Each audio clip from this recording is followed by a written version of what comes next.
Hey everyone, welcome again. तो आज हम पढ़ने वाले हैं कि जो ऑर्गन्स, जो मैंने आपको कल एक ओवरव्यू दिया था आई थिंक यूनाइटेड नेशंस का, तो आज हम उन सभी 5 परमानेंट मेंबर्स जो हैं एंड जो 6 जो डिलीट हो गया है मेंबर, उन सभी को हम क्या करने वाले हैं, अच्छे से डिटेल में देखने वाले हैं। तो चलिए शुरू करते हैं यूनाइटेड नेशन ऑर्गेनाइजेशन के जो प्रिंसिपल ऑर्गन्स हैं उनके बारे में। सबसे पहले अगर मैं आपको बताना चाहूँ, और मैंने ये करंट अफेयर की वीडियो में भी बताया था कि यूनाइटेड नेशंस के 75th एनिवर्सरी हुई है 2020 में। ठीक है, 2020 में जब कोरोना का सिनारियो था तो 75th एनिवर्सरी जो है वो मनाई गई थी। ओके, अब हम बात करते हैं सबसे पहले जनरल असेंबली की। जनरल असेंबली मैंने आपको कल भी बताया था, ये इंटरनेशनल लेवल पे जो है पार्लियामेंट, ठीक है, इंटरनेशनल पार्लियामेंट किसको बोला जाता है, यूनाइटेड नेशन जनरल असेंबली को।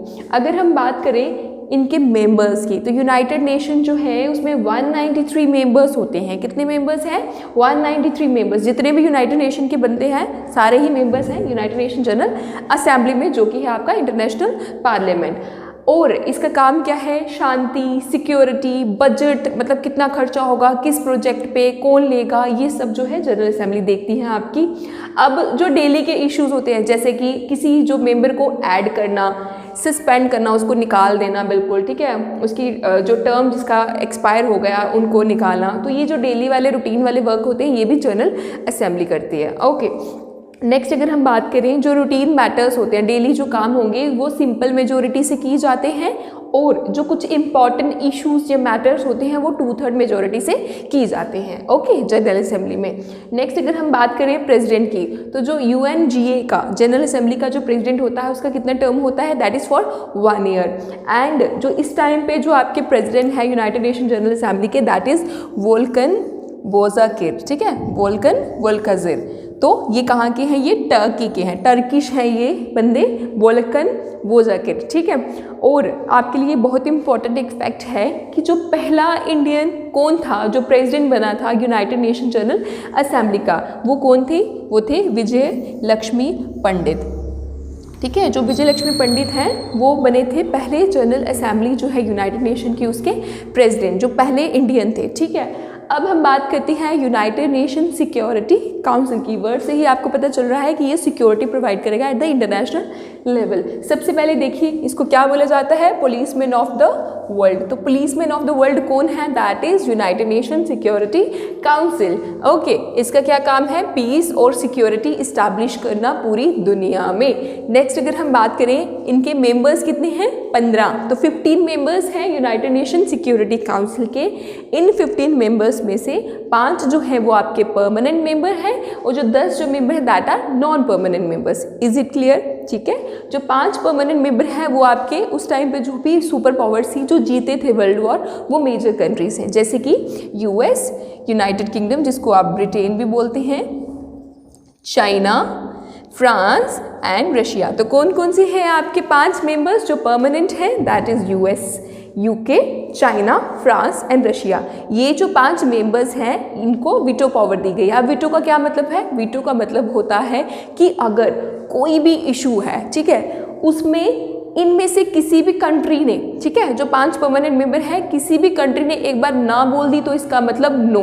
ओके, फिर उसके बाद कोई बातचीत, कोई कुछ नहीं होगी। Is it clear? ठीक है। और जैसा कि अभी आपको पता होगा कि इंडिया का मुद्दा उठाया जाता है बार बार कि इंडिया को 5 परमानेंट मेंबर जो है उनकी लिस्ट में ऐड कर देना चाहिए, बट चाइना बोलता है अगर इंडिया को करना चाहिए तो पाकिस्तान को भी करना चाहिए।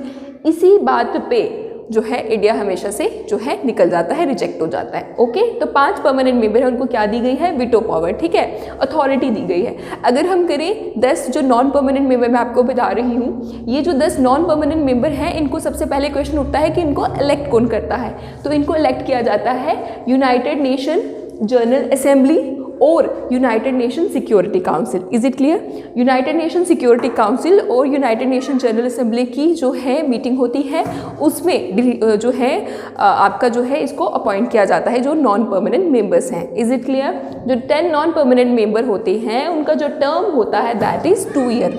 तो टर्म कितना है नॉन परमानेंट मेंबर का? 2 साल का।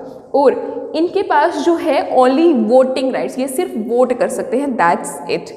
ओके, अगर हम बात करें करंट सिनेरियो की, तो इस टाइम पे 2021 और 2022 के लिए जो मेंबर्स चुने गए हैं 10 नॉन परमानेंट मेंबर में से, जो मेन देखिए कौन कौन से हैं, जैसे कि आपकी इंडिया चुनी गई है, दैट इज़ फॉर 2021 एंड 2022, और अगस्त 2021 में इंडिया जो है वो प्रेसिडेंट भी रहने वाली है, और नॉर्वे, आयरलैंड, मैक्सिको, कीनिया। ठीक है, ये जो मेंबर्स हैं कुछ इंपॉर्टेंट, ये 10 नॉन परमानेंट मेंबर्स में से हैं। और मैं आपको बता दूं, जो यूनाइटेड नेशन सिक्योरिटी काउंसिल है, ठीक है, इसकी जो प्रेसिडेंट होता है ना, वो 1 मंथ के लिए, हाँ बिल्कुल आपको हैरानी होगी, सिर्फ 1 मंथ के लिए ही जो है प्रेसिडेंट चुना जाता है यूनाइटेड नेशन सिक्योरिटी काउंसिल का। और जैसे कि मैंने आपको बताया, इंडिया अगस्त में 2021 में जो है प्रेसिडेंट रहने वाला है फॉर 1 मंथ। ओके, और जो प्रेसिडेंसी होती है वो अल्फ़ाबेटिकल ऑर्डर में की जाती है। नेक्स्ट अगर हम बात करें यूएन सेक्रेटेरिएट, ठीक है, तो जो यूएन सेक्रेटेरिएट है, इसको जो हेड कौन करता है, जो टॉप पे कौन होता है, दैट इज सेक्रेटेरिएट जनरल। ठीक है, क्या होता है, सेक्रेटेरिएट जनरल। अब बात की जाए कि सेक्रेटेरिएट जनरल जो है इसको अपॉइंट कौन करता है, वही same cheese, United nation general assembly and United nation security council. ठीक है, अब ये सिक्योरिटी काउंसिल क्यों आ रहा है बार बार, क्योंकि इसमें 5 परमानेंट मेंबर्स हैं, दैट्स इट। ठीक है, ये आप इस तरह से भी याद रख सकते हैं कि सेक्रेटेरिएट जनरल को कौन अपॉइंट कर रहा है यहाँ पे, UN general assembly plus security council. Same way non permanent members को भी यही इलेक्ट कर रहे हैं। ओके, और जो यूनाइटेड नेशन सिक्योरिटी काउंसिल है उसकी जो होती है वो रिकमेंडेशन होती है। ठीक है, अब हम बात करते हैं जो सेक्रेटेरिएट जनरल है, जो हेड है सेक्रेटेरिएट का, उसका टर्म कितना है, 5 साल का। और करंटली इस टाइम पे जो कौन है, दैट इज़ एंटोनियो गुटेरेस। तो एंटोनियो गुटेरेस जो है इस टाइम पे यूएन सेक्रेटेरिएट के जो है हेड हैं। ठीक है, सेक्रेटेरिएट जनरल हैं। और ये अभी आई थिंक ये नेक्स्ट फिर से जो बने हुए हैं, पहले भी यही थे। और ये कौन सी कंट्री के हैं, ये पोर्टुगल के हैं। आपको ये चीज़ हमेशा याद रखनी है कि जो यूएन सेक्रेटेरिएट का जो हेड होगा, ठीक है, सेक्रेटेरिएट जनरल होगा, वो कभी भी 5 परमानेंट मेंबर्स जो है उनमें से कभी भी नहीं होता। ठीक है, इसलिए ये कंट्री जो है इंपॉर्टेंट बन जाती है कि इसके सेक्रेटेरिएट जनरल जो हैं उनकी कंट्री कौन सी है। ठीक है, तो दैट इज़ एंटोनियो गुटेरेस कौन सी कंट्री के हैं, पोर्टुगल। तो चलिए अब देखते हैं दूसरे ऑर्गन्स को। अब हम बात करते हैं इंटरनेशनल कोर्ट ऑफ जस्टिस की। ठीक है, तो इंटरनेशनल कोर्ट ऑफ जस्टिस मैंने कल भी बताया था आपको, जो न्याय के लिए, ठीक है, जस्टिस में न्याय। ओके, अब देखते हैं इंटरनेशनल लेवल पे कौन आपको जस्टिस जो है प्रोवाइड करता है। सबसे पहले आपको पहले भी एक इंपॉर्टेंट फैक्ट बताया कि सिर्फ इंटरनेशनल कोर्ट ऑफ जस्टिस का हेडक्वार्टर नीदरलैंड में है, आउटसाइड न्यूयॉर्क। अदरवाइज जितने भी हमने ऑर्गन्स पढ़े हैं पीछे, उनका सबका कहाँ था, न्यूयॉर्क में। ये आपको याद रखना है। और दूसरी बात, इसके इंटरनेशनल कोर्ट ऑफ जस्टिस के जजेस कितने हैं टोटल, दैट इज़ 15। तो ये आपको हमेशा याद रखना है, कितने जजेस हैं, 15। और 15 जजेस का जो टर्म है दैट इज़ 9 ईयर्स। 9 ईयर्स के लिए जजेस रहते हैं।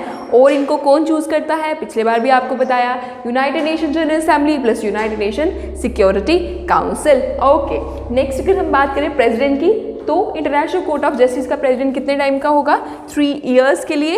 एंड रोनी अब्राहम जो है इस टाइम पे जो है प्रेसिडेंट है किसका, इंटरनेशनल कोर्ट ऑफ जस्टिस का, कितने साल के लिए, 3 साल के लिए। ओके, नेक्स्ट अगर हम बात करें रिप्रेजेंटेटिव जजेस इंडिया का, इस बार का कौन है, दलबीर भंडारी। तो ऐसा नहीं है कि सभी कंट्रीज़ का यहाँ पे जजेस होगा, but India being a fortunate country, तो दलबीर भंडारी इस टाइम पे जज हैं, इन 15 में से एक जज हैं। ठीक है, और जजमेंट जो होती है आईसीजे की, वो फाइनल होती है और बाइंडिंग होती है उन पार्टीज़ पे जो पार्टीज़ इश्यूज लेके जाती हैं इनके पास। ठीक है, विदाउट एनी अपील। अगर बात करें हम कुछ इंपॉर्टेंट फैक्ट की, दैट इज़ इंडियन जजेस कौन गए हैं आईसीजे में। तो इंडियन जजेस कौन कौन से हैं, सबसे पहले सर बेनीगल राव, ठीक है, 52 से 53 में रहे थे ये। नगेंद्र सिंह, रघुनंदन स्वरूप पाठक, उसके बाद है जज दलबीर भंडारी, जो कि 2012 से इस टाइम तक जो हैं अभी भी हैं आईसीजे के जज। ठीक है, तो ये था आपका इंटरनेशनल कोर्ट ऑफ जस्टिस। चलिए आगे देखते हैं कौन सा पार्ट है अभी। अब बात करते हैं इकोसॉक की, that is United nation economic and social council. Economically और सोशली जो डेवलपमेंट के लिए बॉडी बनाई गई है इंटरनेशनल लेवल पे, उसको बोलते हैं इकोसॉक या इकोनॉमिक एंड सोशल काउंसिल। तो इसके मेंबर्स कितने हैं टोटल, दैट इज 54। और टर्म कितनी रहती है जो मेंबर्स हैं, दैट इज 3 ईयर्स। और अगर हम बात करें प्रेसिडेंटशिप की, तो प्रेसिडेंट कितने हैं, 3 साल की ठीक है। और ये जो है बॉडी है किसके लिए? For development, as I have told you earlier also. और प्रेसिडेंट कौन है इस टाइम के? मुनीर अकरम, ठीक है। तो मुनीर अकरम जो है वो इस टाइम पे इकोसॉक के जो है प्रेसिडेंट हैं। नेक्स्ट अगर हम बात करते हैं ट्रस्टीशिप काउंसिल की, ये जो बॉडी है earlier also I have told you that this has been suspended. तो ये जो बॉडी है इसको खत्म कर दिया गया है, क्योंकि 1994 में जब ये सस्पेंड हुई है। और इसका काम क्या था जब ये बनी थी? इसका काम था कि जो कॉलोनीज हैं, ठीक है, जो बड़ी कंट्रीज हैं, उन्होंने जो छोटी कंट्रीज को रिसोर्सेज एक्सप्लॉइट करने के लिए उसको जो कॉलोनी बनाया था अपनी, उनकी डेवलपमेंट, उन कॉलोनीज को देख रेख करना, एडमिनिस्टर करना और उनकी डेवलपमेंट के लिए ये जो बॉडी बनाई गई थी। बट 1994 में हमने देखा कि कॉलोनीज जो मैक्सिमम है वो छूट चुकी थी और वो इंडिपेंडेंट हो चुकी थी, और इसीलिए 1994 में उनको सस्पेंड किया कर दिया इस बॉडी को, ठीक है। तो प्रेजेंटली हमारे पास कितने प्रिंसिपल ऑर्गन है? 5, क्योंकि जो छठा है ट्रस्टीशिप काउंसिल वो रिमूव कर दिया गया है। अगर आपको कुछ इंटरेस्टिंग फैक्ट्स की बात बताऊं तो यूनाइटेड नेशन प्रियम्बल जो है, ठीक है, प्रियम्बल जो एक ड्राफ्ट होता है, जैसे आपका इंडेक्स होता है बुक का कि सभी जो इन्फॉर्मेशन होती है, एक डाटा थोड़ा ओवरव्यू दिया होता है क्या क्या रहने वाला है, वैसे ही जो यूनाइटेड नेशन का प्रियम्बल है वो किसने लिखा था? फील्ड मार्शल स्मट, ओके, ये बंदा था जिन्होंने प्रियम्बल लिखा था यूनाइटेड नेशन का। अगर हम बात करें, देखिए किसी भी कंट्री में कुछ अगर इशू होता है, कॉन्फ्लिक्ट रहता है, तो जो यूनाइटेड नेशन की जो फोर्सेस होती है, पीस कीपिंग फोर्सेस होती हैं, वो जाती हैं। बट यूनाइटेड नेशन की पीस कीपिंग फोर्सेस जो है उनको बोला क्या जाता है? उनको बोला जाता है ब्लू हेलमेट्स, ठीक है, क्योंकि उनकी जो हेलमेट होती है उस पर यूनाइटेड नेशन लिखा होता है, ठीक है। तो आज के लेक्चर में बस इतना ही। यूनाइटेड नेशन हमारा कंप्लीट होता है। थोड़ी सी जो एजेंसीज रही हुई जैसे FAO, आपका food and agriculture organization, UNESCO, ये सब मैं आपको एक छोटी सी वीडियो 2-3 मिनट की रहेगी, उसमें मैं आपको बता दूंगी, ठीक है। ओके, तो आई होप आप सबको हमारी वीडियोस जो है पसंद आ रही होंगी। तो मैं आपको एक ओवरव्यू दे देती हूँ कि इस चैनल पे हम आपको जो प्लेलिस्ट में क्या क्या मिल रहा है। सबसे पहले जम्मू एंड कश्मीर की हिस्ट्री जो है आपकी कंप्लीट हो चुकी है। नेक्स्ट गई इकोनॉमी की, one of the best lectures on YouTube of Jammu and Kashmir as well as Indian economy is being provided to you, एंड आप इन वीडियोस का लुत्फ उठा सकते हैं। उसके बाद करंट अफेयर्स जो हैं जम्मू एंड कश्मीर के और ईयरली के इंडिया के जो आपको मिल रहे हैं, और इंटरनेशनल रिलेशन का, जैसा कि आप जानते हैं, आपका पहला जो टॉपिक है वो कंप्लीट हो चुका है, एंड स्ट्रैटेजी वीडियोस भी जो हैं वो डल चुकी हैं। और कुछ ऐसे ही वीडियोस जो और इंटरेस्टिंग आने वाली हैं आप लोगों के लिए। आपको किसी भी तरह की कुछ भी जो रिक्वायरमेंट है आपकी, आप प्लीज़ हमें कमेंट सेक्शन में बताएं, एंड हमें मोटिवेट रखने के लिए एंड पीस करने के लिए please like, subscribe and share our channel. Thank you so much and stay tuned.